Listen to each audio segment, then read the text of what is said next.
Welcome back, everyone. Hi, everyone. Glad to have you back. Yeah, we are. For official episode 2, but episode 3 of Running with Scissors. These last 2 weeks have been very exciting. Very exciting. We are so chuffed with ourselves and with this podcast. The launch. Yeah. And thank you for everyone for engaging and listening along. Yeah, we're so excited for it. Yeah, 100%. Yeah. Feeling good, feeling confident. Moving. Yeah, 100%. Yeah. It's very exciting. How was your week otherwise? My week was pure chaos, but it was a good time. I had one big event that I managed. Fantastic. Which was a great time. Very busy. And then a few exciting shoots here and there. So she's a model, if you didn't know. That's very cute. But yeah, so it was a good time. And yours? Good. Busy as well. Always on the go, busy. But exciting. You've got a new exciting launch coming soon. Very, very exciting launch. I'm absolutely stoked for it. I'm so keen. Actually, the next 2 launches are super exciting. They're coming on very slowly, but all in good time. Exactly, 100%. One step at a time. Yeah, I'm very, very patient. excited, guys. Go check it out. You don't want to miss it. That's it. Everyone is going to be wearing it. 100%.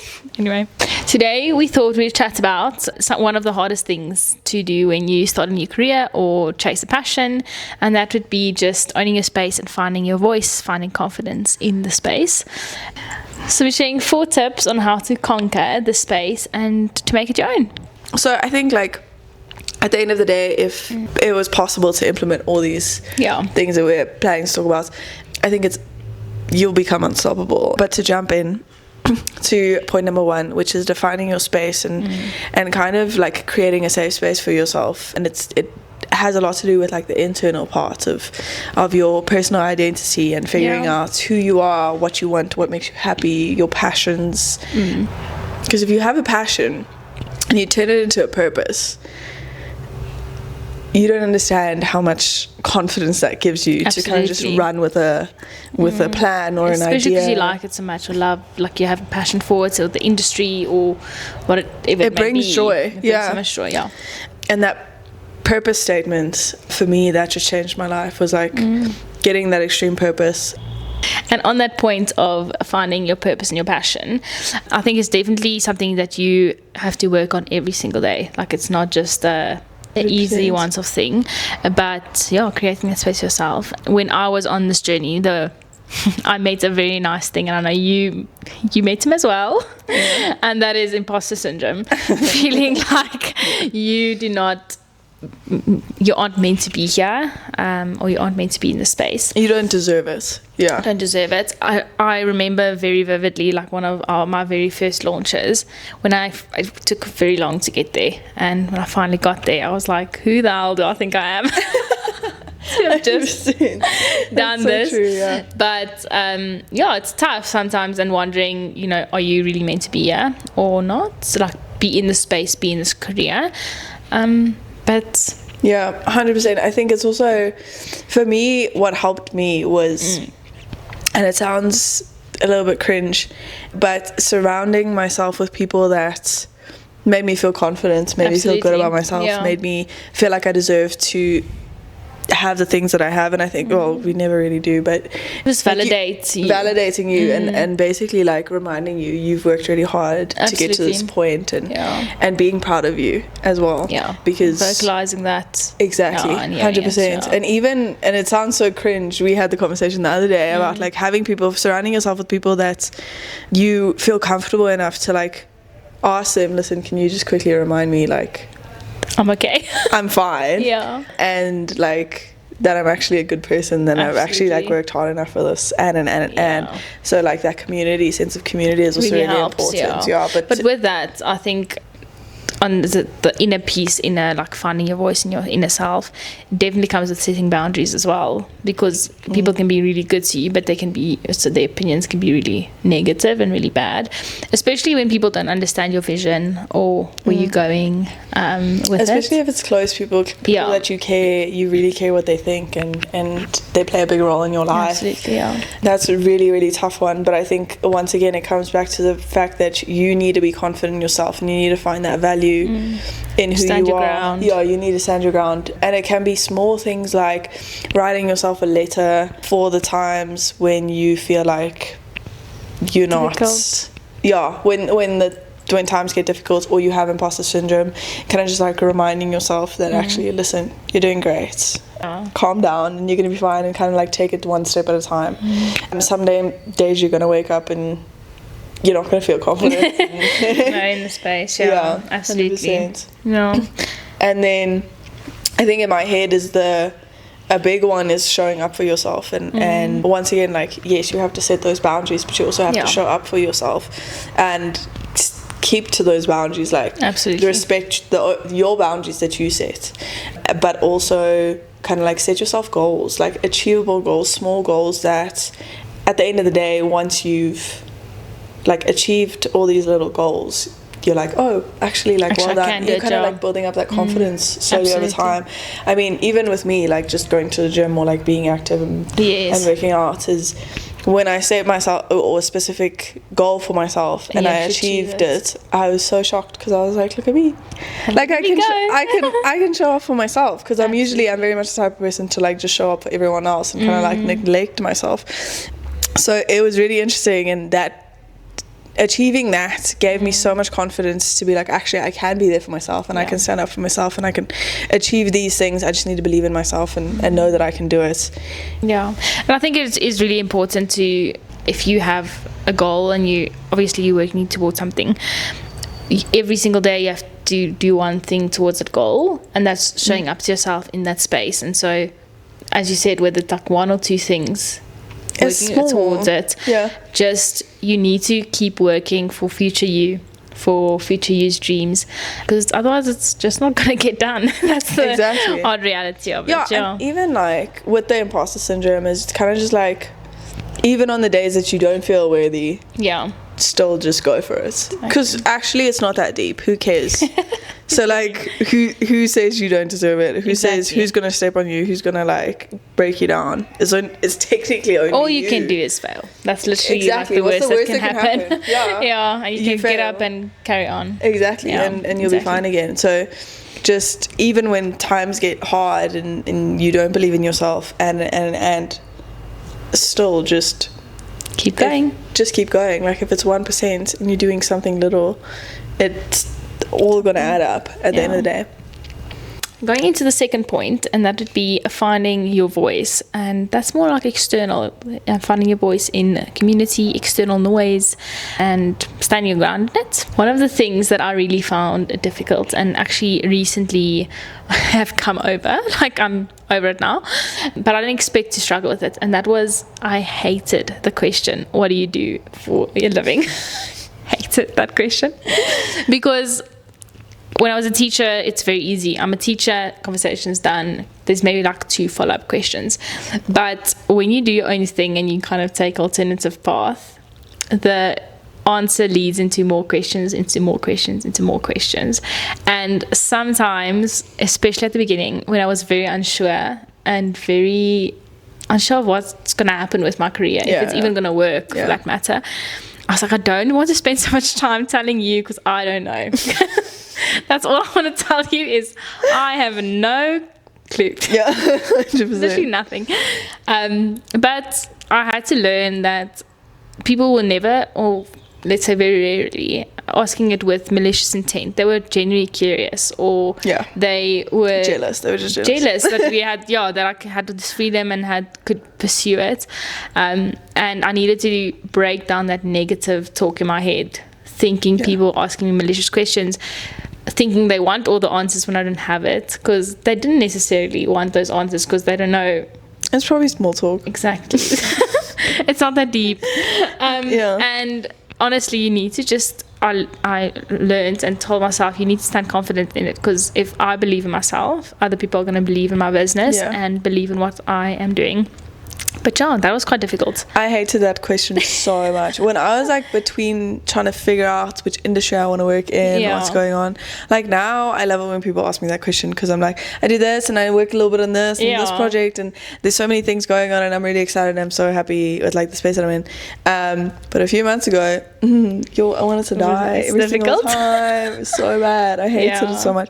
But it's weird, because even when I was working in the corporate space, I hated that question. Really? But it's only because people would always say, like, your job doesn't describe you at all. Like, I would never say that. The question at all. Yeah, 100%. And that's fair. Like, it doesn't suit me. I love it. Don't get me wrong. But if you like, I love expressing myself through the way that I would dress and like my makeup and my hair and tattoos and whatever. So my corporate job didn't match that. Yeah, exactly. And that doesn't mean it's a bad thing. No. I still love that space. So it's just finding finding that balance. Interesting. It's a weird one. But I think we need to be confident, and that's the whole thing. Like finding your voice. You need you need to find your confidence in like social spaces, within business spaces, within networking spaces, within like just everyday spaces. I do think like you attract the same level of confidence, like type of person. That didn't make any sense, but you know what I mean. You attract what you put out. Exactly, 100%. And it's, for me, confidence was very much something that I had to like fake it till you make it. Where now I'm in a very comfortable space, but I remember a few years back, because I've always loved fashion and like experimenting with different things, but towards like end of high school, like beginning of university, or like throughout university, a lot of people would always comment on how out there my outfits were and how bizarre they were, and I don't think they were at all. I think for the community you were in, like the group, maybe they were. Yeah, that's fair. I mean, that's not. But they were just dramatic. I do love a good dramatic outfit, right? It wasn't like she didn't wear like a meat dress. She was like, proper nice clothes. But it was just, I think, very dramatic. It was very colour dramatic. and pattern, which is cuts and everything. Yeah, fair enough. I think they were actually just jealous. No, but then basically what they would say, and this was very interesting, it always like tickled my brain a little bit. They would say, you always wear like the ugliest things, but when you wear them, they kind of look really cool. And it was always like, that is such a backhanded compliment. That is so backhanded, right? But at the same time, I had to choose to take those as compliments, and change it into change it into confidence, than to take it as like criticism, or like you shitting on what I'm wearing, right? Because once again, I fully believe I'm going to wear what makes me happy. It has nothing to do with anyone around me. I'm going to wear what makes me happy. It has nothing to do with you. Let me live my life, type of thing. And I just had to change that into confidence. It's like when you walk through a mall. I remember being like 15 years old, walking through a mall, and like you see someone's looking at you and you're just like, what's wrong with my outfit? Like what is there, like toilet paper under my shoe? What's happening? You know what I mean? And now when I walk through a mall and I see someone looking at me, I'm like, yes. 100%. I like my outfit as well. Exactly. Absolutely. Like you have to change that mindset. People don't care. People don't care. So like, why do you care what they think? So tip number 3 is a fear of rejection and facing that fear. Which I think we all have. Oh, 100%. Definitely. So it's basically just like facing criticism, and I think is a really important thing is like how to deal with it, how to manage it, and also just it goes back to the previous points of like staying confident and knowing your self-worth and knowing your personal identity. 100%. I think one of the things we both very quickly realized is very little people actually looking at you. A lot of people just don't care. You're legit limiting yourself because you're so scared to put yourself out there. We will be those people who just say it. Like, people don't care so much about you as you think or might think. When we were discussing this, we actually said to each other, like, for example, let's say a podcast. If we had seen one of our friends or people we know start a podcast, we wouldn't think twice. We'd be like, oh, that's very cool, and carry on with our life. Like how life carries on. This. But I think you get in your head so much, and you think like people are pondering this, people are discussing this, people are actually like lying awake at night thinking about what I'm doing with my life, and literally they don't. I'm so grateful that we both got to a point where we don't think about that as bad anymore. Like, surely we're humans, we do that, right? I think it is normal, and everyone has this fear of what are people saying, the rejection, the people judging you, and but it's so unnecessary. I do believe 90% of people literally don't care, and they're literally just going to swipe away if they don't want to see what you're doing. That's the beauty of it. 8% of people are going to just support you to like the full extent, because they think it's great and they're rooting for you, and 2% of people are going to go discuss you, and so what? Who cares? Give them something to talk about. Honestly, 100%. Give them something to talk about. I think the other thing is the quicker, and I have been fortunate enough to learn this quite early in my life, but the earlier you learn to discern about whose opinions you take to heart and whose you don't, it's just gonna create a much freer life for yourself. 100%. Obviously, there's people in my life who I really, really care about, opinions I really care about, and that I do consider and I do take to heart. But then there's a lot of people who I will take the opinion if I need it, but I can very easily let go of it and be like, it's not for me. It's not aligned. It's not for me to hold on to. What is more difficult, I think, is taking criticism when it's, for example, like to my pieces I create. That's more difficult for me to take than like just my career path or my choices, because it's something I'm so passionate about, so confident in. If you criticize, I completely get that not every piece I create or everything I do is for everyone. Like, I completely understand that. You do not need to like everything I create. But getting criticism, that first time a customer had to come back and tell me, like, had to complain about something, or complain about order, complain about a product, it absolutely broke me. I'm fine now.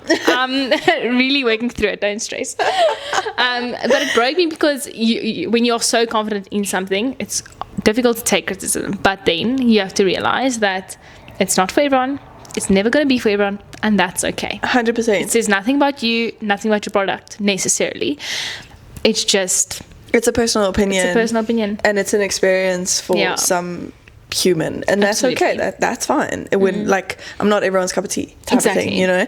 And even if you have a collection that fails, whatever that may mean, you know what I mean? Exactly. I think that'll be different for everyone. But if that were to happen, you're gonna learn from that. Exactly. Like, I know a lot of people look at failure and they're like, I can't fail.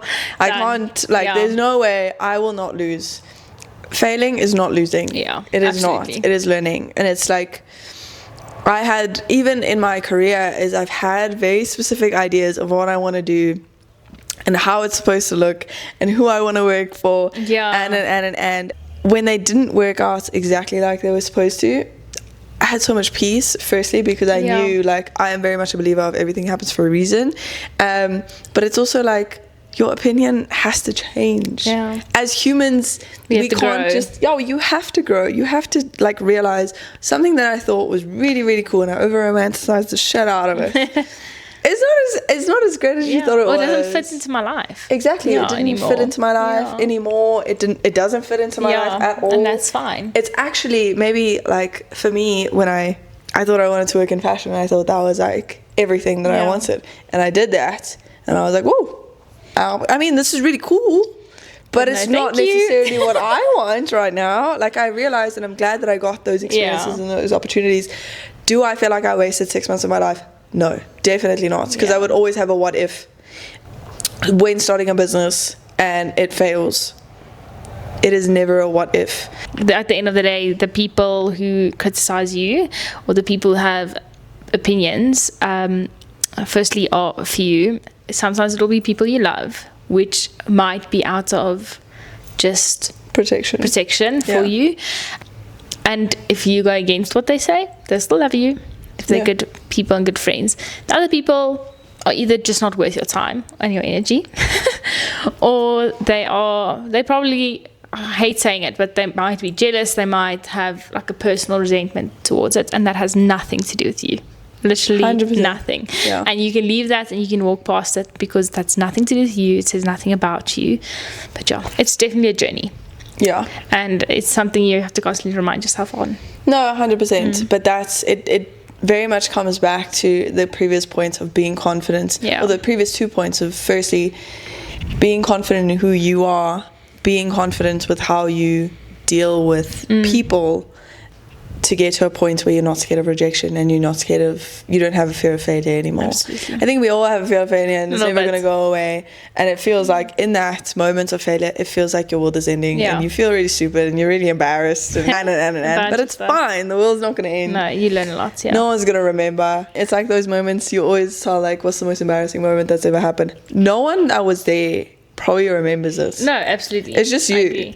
You know what I mean? Yeah. And it's the same with failure. It's fine. People don't care enough to remember. So, yes, 100%. I think the last point we can talk on about criticism or under failure and the fear of criticism would be just celebrating every single win. Oh, 100%. Yeah. Just enjoy the journey in celebrating. This past year, I haven't even told you this story. Yes. This past December, when it was the new year, my business, obviously I was open for 8 months last year, maybe a little bit less, and in that I was blessed with a lot of orders, with a lot of collections, but compared to other people, it was definitely not a lot at all. But that's fine. It's the first year of business. Literally, I just told myself, you have to celebrate the few achievements you had this year. And so and on you New Year's, had a lot. You had so many. I still posted how many orders we had this year, how many new pieces we had, how many like all those stuff, because I was like, looking back in 10 years time, I'm probably gonna be so thankful that I shared that, because then you can actually see growth and actually see what. And if you're not thankful for what you have right now and at the point in your life, then you'll never be grateful or thankful for where you are in the future. Exactly, 100%. But that's just a little story. But I think it's so important just to enjoy the journey, because if you don't romanticize that journey and celebrate every single thing, it's a very tough and hard journey. 100%. And it's, I think, just as humans, is we need to celebrate the little things in life. Like it brings so much joy. Yeah. If, I don't know, you got a new client, you got a new project, you launched a new collection, whatever it may be. I'm very much one of those people who, when I go, like with my friends and family, we go away together, or I just go away for a weekend with like a friend or whatever it may be, I always have a bottle of champagne with me. Even here, like at my house, there's always a bottle of champagne, just for in case, or just because I woke up. Okay, I won't drink champagne first thing in the morning. But what I'm trying to say is, like, it was a good day. If it's a good day, let's celebrate it. Absolutely. Let's celebrate it, 100%. And it's also just, like you said, like, just celebrate the little things in business as well. Is with the first collection, even if it was, and I know it was bigger than that, but even if you only, like, you sold like 5 things. No, absolutely celebrate. There's 5 people that are walking around with your clothing, like with your brand. Like for me, I remember how, it was the best feeling in the world, and it only happened a few times because I only launched 1 collection before I like stopped my business. But seeing someone in your outfit, like cool. Just randomly, it's bizarre. It's mind blowing. It makes you so happy. 100%. It is. And that's enough. Like you should celebrate that. Yeah. It's like for me with events, is I usually just take a second, like halfway through or like 3/4 through the event, to kind of just pause to like, you did that. It's like a well done, 100%. Just be proud of yourself for the little things, the big things. Getting up this morning, everything is, at the end of the day, just be proud of yourself, 100%, for the little things. The last step that we will be discussing is empowering yourself, and I think it all flows nicely into each other, but this specifically is about affirmations and taking small steps to your dreams, and just enjoying the journey and trusting yourself. When I started my business, I one night had a complete realization what I was actually doing. It was very weird because I stopped teaching in December. Everyone was on holiday, and when school started in January again, it was super tough realizing like that was now reality. I wasn't part of it anymore. I was doing my own thing, and suddenly it just became really, really real. And so one night I was having it, like going through it. Cute little minty bee. Yeah, just something small. And my husband, Shane, bless his heart, he literally stood up.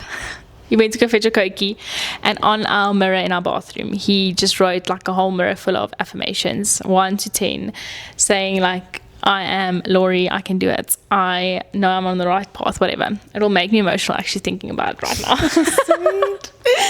But it was such a sweet like action, because the rest of the week, every morning when I got up and looked in that mirror, like I read those things to me, and knowing, obviously reading it to yourself, massive thing, like affirming what I already know and believing myself. But then I guess from his part as well, knowing that he believes that about me as well, like that was even more special. It's gonna make me cry. Knowing that he's fully behind me, backing me, because he trusts me so much in my dream. And it's not just me. But anyway, something so small like that. First of all, a supportive partner, a massive win. Secondly, doing those daily affirmations, although I'll be the first to say you feel so stupid doing it. 100%. But I feel like it gets better though. Yeah, especially like the first 2 days you're like, okay. Yeah, especially for someone like me whose love language is words of affirmation. Like even hearing it from myself, that's right. So like it actually sticks with me and makes me just feel so much better. I love that so much. I've never thought of that. Like your words, your love language, you can actually give to yourself. Yeah, you can give it to yourself. Absolutely. That is so wild. So that would be my first point is, although you feel stupid, and Denal said it earlier with the letter to yourself, I think it's exactly the same thing. Just affirming your belief in yourself. Because you know who you are, you know what you can achieve, you know what you want to do, you know what your passions are, you know, like you know 100%. Best. So, just take those like moments where you feel powerful and you feel like you can achieve all these things and write it down. Like just write down how you feeling, or even make a video. Like whatever, guys, just put your phone down. Tell the camera how excited you are. Like save it in your hidden folder if you need to. 100%. Save it in your hidden folder. Send it to yourself on WhatsApp so that you can delete it off your camera roll, whatever it may be. And then in those moments, just go back to it. I literally, it's so funny. On Instagram, I have a file. What do you call them? I don't even know what you call them. But like collection. Yeah, collection. Is it a collection? When you like save a bunch of things and you like saved. Yeah. There's like the folder. Yeah, it's a collection, right? So I have like a little collection called When You Need It, and I literally just save things for myself there when I need it. That's beautiful. Like little cute little motivational quotes, or like a little confidence boost, or whatever it may be. Even like a video that my sister posted, and I know it brings me a lot of joy. Just like I have a little folder, and when I'm in a bad mood or I don't like myself that day, I best believe I go to that folder and I look at every single one of those posts, and then the ones that I don't relate to in that moment, I'll either leave for later because I know I'll relate to them. Like let's say when I go through a heartbreak or whatever, or I'll just remove them from the folder if I feel like they're not applicable to my life anymore. But it does make such a difference. Like it's just like this little thing that's like, I know for when I need it, I can go there and it's going to give me what I need. Exactly. Feeding to yourself, And it's also like a thing for me of like self-love. Like absolutely. I am putting this folder together for the things that I need, because I know I'm going to need it at some point in time. One day, and it's going to bring me a little bit of joy. And it works. So 100%. Just like look after yourself as well. Like we can't be dependent on people to just be that comfort, to just be that like or even affirmation a job or anything like you. 100%. Take care of yourself first. Yes. You need to be able to give yourself that joy as well, and run to spaces that are actually like, instead of running to other spaces like job, like overworking, or people, or like situations or friendships or whatever it may be, you have to be able to like run to yourself and give yourself that love. Yes. I think that's it. That was all from our side. What are your tips? Does anyone else have any tips that you feel like, or maybe something you think we didn't discuss? 100%. Add to our thoughts. Please add it to the comments. We'd love to hear your thoughts. And then, yes, thank you so much for joining us today. We will see you soon. But yeah, have a great week, guys. Cheers. Bye.